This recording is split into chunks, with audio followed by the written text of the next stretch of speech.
Hello বন্ধুরা, চলে আসলাম আবার একটা ভিডিওতে। আজকে ভিডিওতে বলবো যে বাইকের মধ্যে এটা হচ্ছে BS6 বাইক, TVS এর কোম্পানির RTR।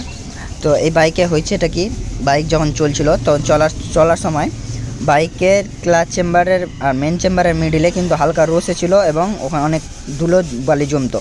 তো এটা জমতো কেন, এটা গ্যাস করতো কেন, তো এই বিষয়ে আজকে কথা বলবো। তো দেরি না করে শুরু করা যাক। আর আমার চ্যানেলটা যদি সাবস্ক্রাইব করে না থাকো তাহলে সাবস্ক্রাইব করে দিবে। এরকম নিত্য নতুন ভিডিও আমি নিয়ে আসতে থাকি। আর মেন কথা হচ্ছে যে এই লিক করার কারণটা কি। এই লিক করার কারণ দু তিনটা হতে পারে। তোমার এই যে প্যাকিংগুলো সাফ করছি, এইগুলো সাফ না করে যদি নতুন প্যাকিং লাগিয়ে দেওয়া যায় তাহলে কিন্তু এটা এরকম গ্যাস করার সম্ভাবনা থাকে।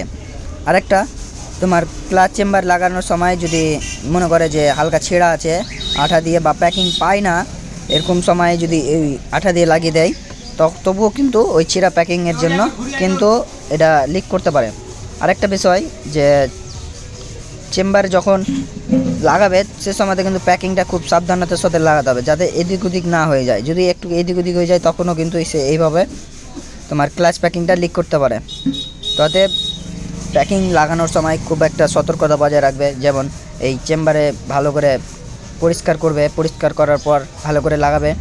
আর একটা মেন কথা হচ্ছে যে এটা নাট যে থ্রেডগুলো থাকে নাট চেম্বারের, এই চেম্বারের প্যাঁচ যদি কাটা থাকে তবুও কিন্তু মানে গ্যাস করতে পারে। তো অতএব সব কিছু দেখে শুনে ভালো করে ফিটিং করবে, তাহলে কিন্তু এরকম প্রবলেম দেখা দিবে না। তো ভিডিওটা যদি ভালো লেগে থাকে তো লাইক করবে, কমেন্ট করবে, এবং এই ফুল ভিডিওটা আমি একটু স্কিপ করে দিচ্ছি, তোমরা দেখো, ভালো লাগলে একটা লাইক করে দিয়ে যাবে।